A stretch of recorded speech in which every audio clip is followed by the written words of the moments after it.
Хачапури дайындаймыз. Жылы сүт, жылы су құямыз. Ашытқы мен қант қосып, 10 минут күтеміз. Кейін жұмыртқа, сары май, тұз салып араластырамыз.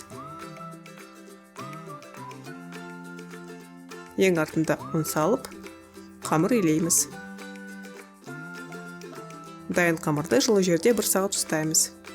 Қамыр жақсы көтерілді, оны 3-ке бөлеміз.